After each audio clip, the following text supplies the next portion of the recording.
A new Bank of America Home Buyers Insight report shows 55% of home buyers believe the home buying market is more competitive than last year.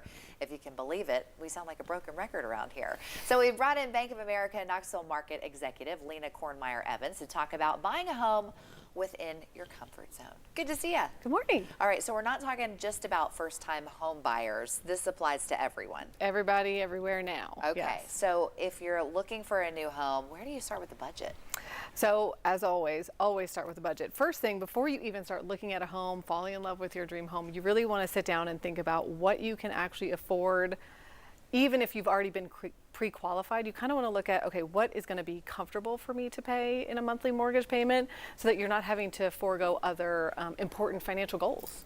Good advice. All right, so how do you calculate that mortgage payment? That can be a little tricky. That can be tricky. So as all things better money habits, right? Start with a budget, and you're just going to want to look at, all of your monthly expenses and add all of those up. Figure out, what are your nice to haves versus your needs to have. Those are very important. Those can get a little bit complicated sometimes. That can get a little tricky. That can get a little tricky. And then basically keep track of where all your money goes each month, and then that's how you set your budget. Okay, so walk us through the debt to income ratio. What's that? So debt to income ratio is to make sure that your total debt isn't more than your income can support. Lenders consider all of your debt payments for things like your home, car, credit cards, and other loans.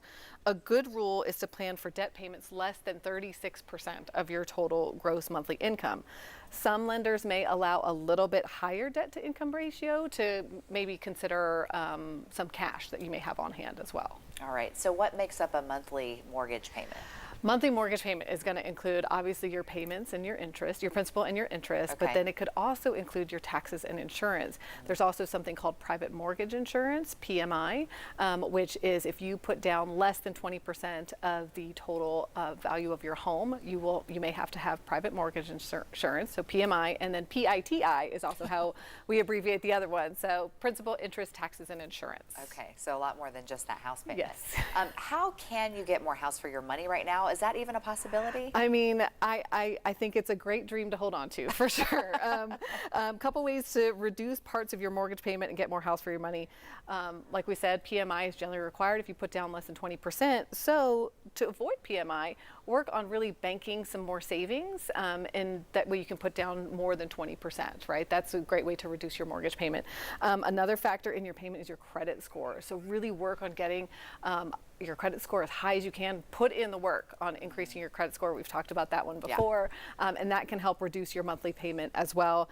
And then, starting out knowing what you can afford before you fall in love with your dream home is really the most important thing that can help you get more house for your money right now. And be patient, because it's probably not going to be a quick and easy process. Always be patient. All right, good advice, Lina. Thank you so much. Thank you.